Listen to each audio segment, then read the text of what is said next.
പിതാവിൻ്റെയും പുത്രൻ്റെയും പരിശുദ്ധാത്മാവിൻ്റെയും നാമത്തിൽ ആമേൻ. ഗുഡ് മോർണിംഗ് പ്രിയപ്പെട്ടവരെ, സ്വീകരിക്കട്ടെ. ഇന്ന് 10 മാസം വ്യാഴാഴ്ച. പ്രാർത്ഥിക്കാം.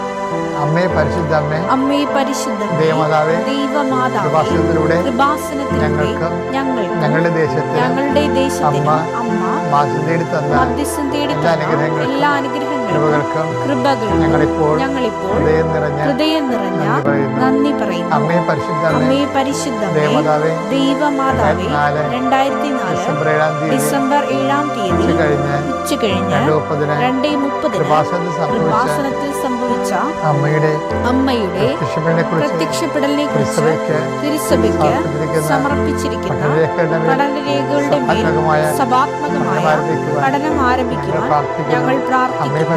അമ്മേ പരിശുദ്ധമേ, ഭൂസ്വർലോകങ്ങളുടെ രാജ്ഞിയായ അങ്ങേയ്ക്ക് ഭൗമസംരക്ഷണത്തിനായി പ്രപഞ്ച പ്രകൃതിയെ തന്നെ തിരുസഭ പ്രതിഷ്ഠിക്കുവാൻ ഈ പ്രത്യക്ഷീകരണം വഴി ഇടയാക്കണമേ. പരിശുദ്ധമേ, ജപമാല മാതാവേ, സകല കൃപാസന പ്രാർത്ഥനകളോടും ചേർത്ത് ഞങ്ങളിപ്പോൾ പ്രാർത്ഥിക്കുന്ന ഈ കുടുംബത്തിന്റെ പ്രത്യേക നിയോഗം.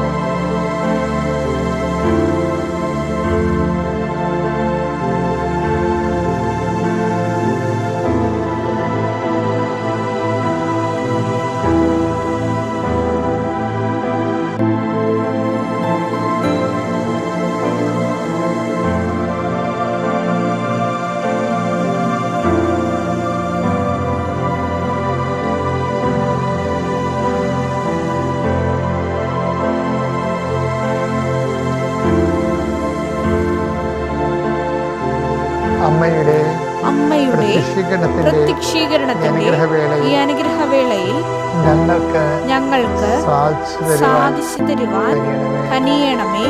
ആമേൻ. വിശ്വാസപ്രമാണം. സർവശക്തനായ പിതാവും ആകാശത്തിന്റെയും ഭൂമിയുടെയും സൃഷ്ടാവുമായ ദൈവത്തിൽ ഞാൻ വിശ്വസിക്കുന്നു. അവിടുത്തെ ഏകപുത്രനും ഞങ്ങളുടെ കർത്താവുമായ ഈശോമിശിഹായിലും ഞാൻ വിശ്വസിക്കുന്നു. ഈ പുത്രൻ പരിശുദ്ധാത്മാവിനാൽ ഗർഭസ്ഥനായി കന്യകാമറിയത്തിൽ നിന്ന് പിറന്ന് പൊന്തിയോസ് പീലാത്തോസിന്റെ കാലത്ത് പീഡകൾ സഹിച്ച് കുരിശിൽ തറയ്ക്കപ്പെട്ട് മരിച്ച് അടക്കപ്പെട്ട് പാതാളങ്ങളിൽ ഇറങ്ങി മരിച്ചവരുടെ ഇടയിൽ നിന്ന് 3-ാം നാൾ ഉയർത്ത് സ്വർഗ്ഗത്തിലേക്ക് എഴുന്നള്ളി സർവശക്തിയുള്ള പിതാവായ ദൈവത്തിന്റെ വലതുഭാഗത്തിരിക്കുന്നു. അവിടെ നിന്ന് ജീവിക്കുന്നവരെയും മരിച്ചവരെയും വിധിക്കുവാൻ വരുമെന്നും ഞാൻ വിശ്വസിക്കുന്നു. പരിശുദ്ധാത്മാവിലും ഞാൻ വിശ്വസിക്കുന്നു.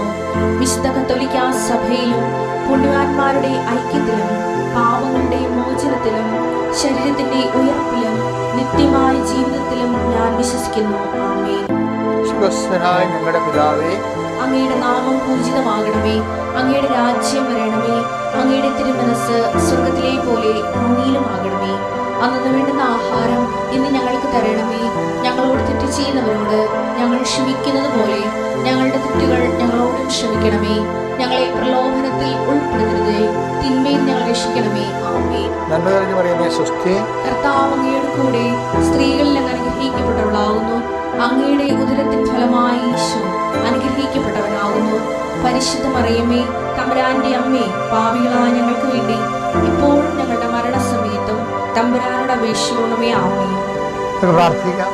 വിശ്വാസത്തോടെയും ഭക്തിയോടെയും പ്രാർത്ഥനയോടെയും നിങ്ങളെ ജാഗ്രത പാലിക്കുക. വലിയൊരു അനുഗ്രഹമാണ്. പ്രഭാതത്തെ കർത്താവിൻ്റെ കൂടെ മാതാവിൻ്റെ മധ്യസ്ഥത്തിൽ ജീവിതം ഏൽപ്പിക്കുക. നമ്മൾ രാവിലെ എഴുന്നേറ്റ് ജീവിതം ഏൽപ്പിക്കുക. ഞാൻ വർഷങ്ങളായിട്ട് ചെയ്തുകൊണ്ടിരിക്കുന്ന കാര്യങ്ങളാണ് പിന്നീട് ഇപ്പം നിങ്ങൾക്ക് പബ്ലിക്കായിട്ട് തരണത്. രാവിലെ എഴുന്നേറ്റ് ജീവിതം ഏൽപ്പിക്കുകയാണ്.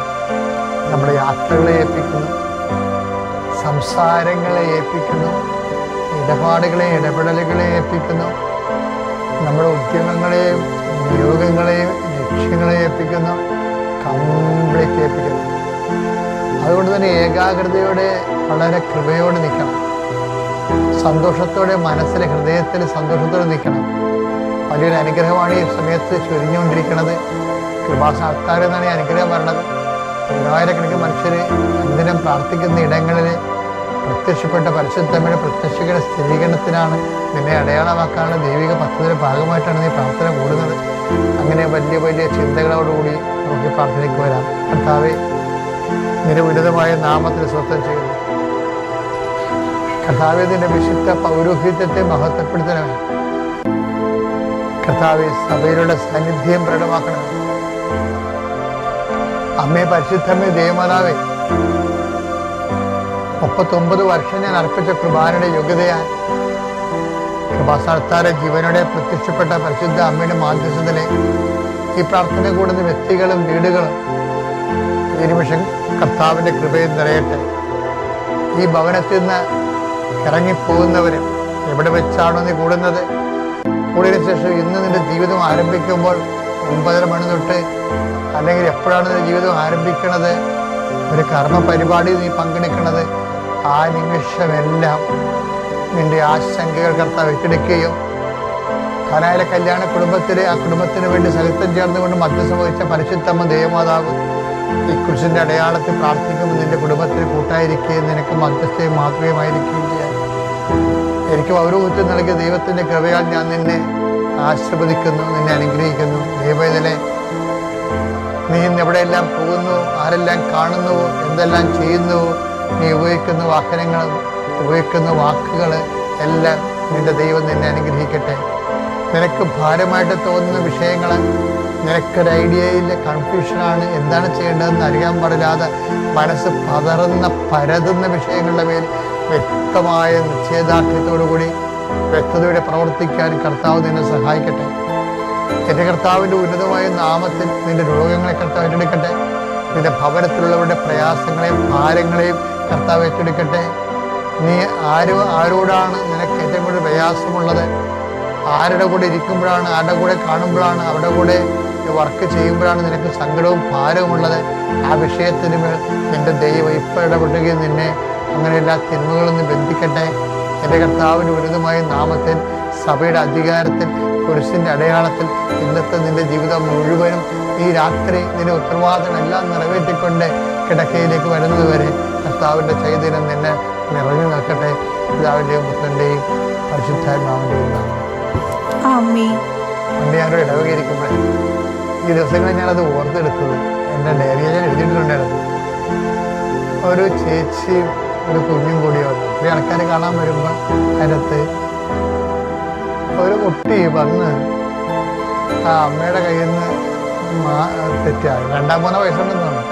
ആ കുഞ്ഞെ എൻ്റെ മേശപ്പുറത്തിരുന്ന ഈ സാധാരണ ഒരു അകത്ത് പൂക്കളുള്ള സീലിൻ്റെ പേപ്പർ വെയിറ്റ് ഇല്ല, അത് കയ്യിലെടുത്ത് നടക്കുമ്പോൾ താഴെ വീട് അത് ചീള് തെറിച്ചു പോയി. അമ്മ അവല്ലാടായപ്പോയി.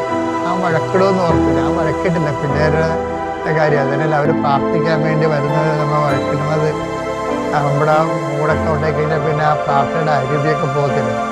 ഞാനത് നല്ല പേപ്പർ വെയിറ്റാണ്, പക്ഷെ അവർ ശ്രദ്ധിച്ചില്ല ആ വീട്. പക്ഷെ അവർ നല്ല സോറി പറഞ്ഞ് അതെടുത്ത് വെച്ച് പിന്നീട് അവരെന്ത് ചെയ്തു, അപ്പം അവർക്ക് അച്ഛനെ എന്തോ നഷ്ടപ്പെടുത്തിയെന്നല്ല. അപ്പം എന്നിട്ട് അവർ പള്ളിക്ക് സംഭവം വന്നിട്ട് പോയി. അവർ ഉദ്ദേശിക്കണമെന്ന് എനിക്ക് മനസ്സിലായിരുന്നു. എന്താ സംഭവിച്ചെന്ന് ഞാൻ രസം എഴുതി കൊടുത്തു. അവരെന്താ ഉദ്ദേശിക്കണമെന്നറിയാമോ? അതായത് ഈ പേപ്പർ വെയിറ്റ് താഴെ വീണ് കൊച്ചു പൊട്ടിച്ചില്ലേ, അതിന് നഷ്ടപരിഹാരമായിട്ടാണ് അവർ സംഭാവനയോട് തന്നിട്ട് പള്ളിക്ക് സംഭാവന. പേപ്പർ വെയിറ്റ് എന്ന് പറഞ്ഞാൽ അച്ഛൻ സ്വീകരത്തിൽ എന്ത് ചെയ്യും, ആ പള്ളിക്ക് സംഭാവന കിട്ടണമല്ലോ, നമുക്കത് കളയാനും പറ്റില്ല. അത് രസീത് എഴുതി കൊടുത്തു. അത്രയും ഒരു കൊച്ചു പേപ്പർ വെയിറ്റും കൊണ്ട് അത്രയും കാര്യങ്ങൾ അവിടെ നടന്നു. പക്ഷെ ഈ ഞാൻ ചിത്രത്തോർത്തിട്ടുണ്ടേ അവരെന്നോട് എന്ത് പൂണവരെയൊക്കെ സോറിയൊക്കെ പറഞ്ഞു വരുന്നു.